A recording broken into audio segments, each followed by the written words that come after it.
Now, I'm sure that most of you know the old story about the astronaut who went far out into space and was asked on his return whether he had been to heaven and seen God. And he said yes. And so they said to him, well, what about God? And he said, she is black. And although this is a very well-known and well-worn story, it is very profound. Because, I tell you, I knew a monk who started out in life as pretty much of an agnostic or an atheist, and then he began to read Henri Bergson, the French philosopher who proclaimed the vital force, the élan vital, and so on. And the more he read into this kind of philosophy, the more he saw that these people were really talking about God. And I've read a great deal of theological reasoning about the existence of God, and they all start out on this line.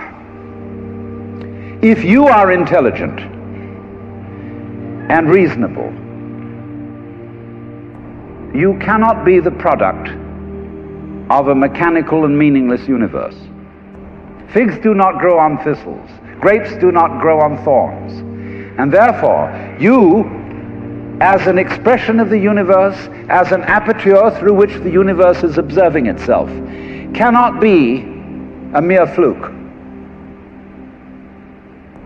Because if this world peoples, as a tree brings forth fruit, then the universe itself, the energy which underlies it, what it's all about, the ground of being, as Paul Tillich called it, must be intelligent.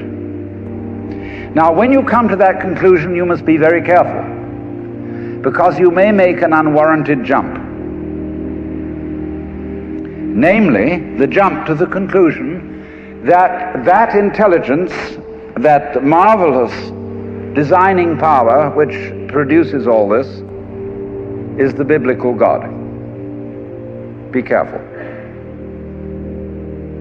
Because that God, contrary to his own commandments, is fashioned in the graven image of a paternal, authoritarian, beneficent tyrant of the ancient Near East.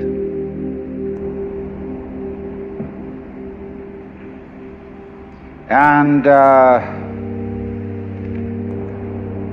it's very easy to fall into that trap, because it's all prepared, institutionalized in the Roman Catholic Church, in the synagogue, in the Protestant churches, all there ready for you to accept. And by the pressure of social consensus and so on, it is very natural to assume that when somebody uses the word God, it is that father figure which is intended. Because even Jesus used the analogy, the Father, for his experience of God. He had to. There was no other one available to him in his culture. But nowadays,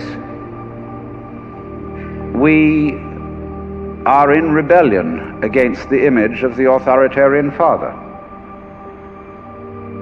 Especially this should happen in the United States, where it happens that we are a republic and not a monarchy. And if you, as a loyal citizen of this country, think that a republic is the best form of government, you can hardly believe that the universe is a monarchy. But to reject the paternalistic image of God as an idol is not necessarily to be an atheist. Although I have advocated something called atheism in the name of God. That is to say,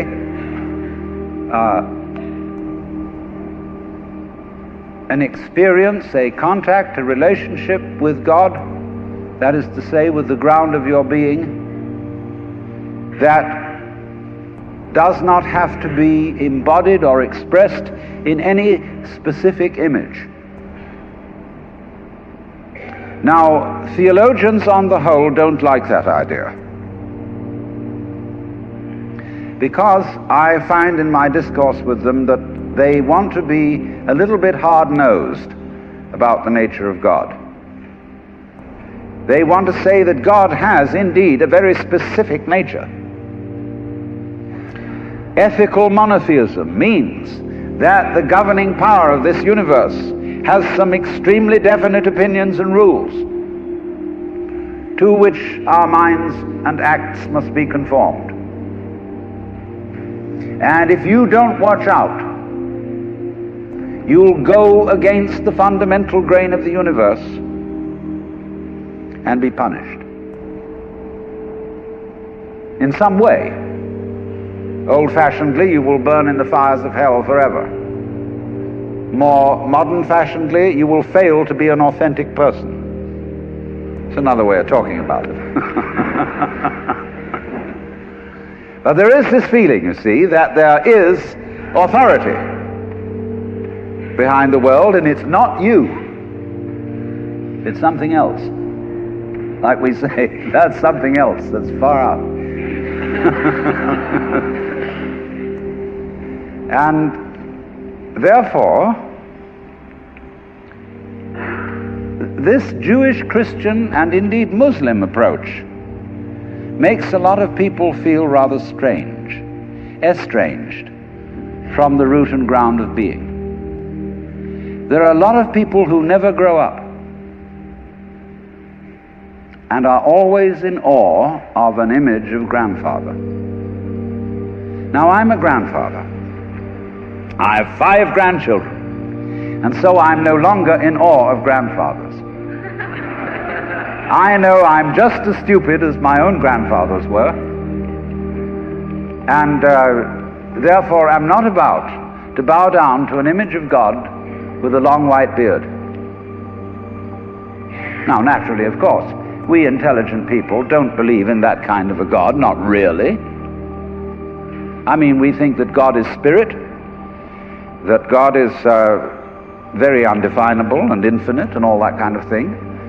But nevertheless, the images of God are have a far more powerful effect upon our emotions than our ideas.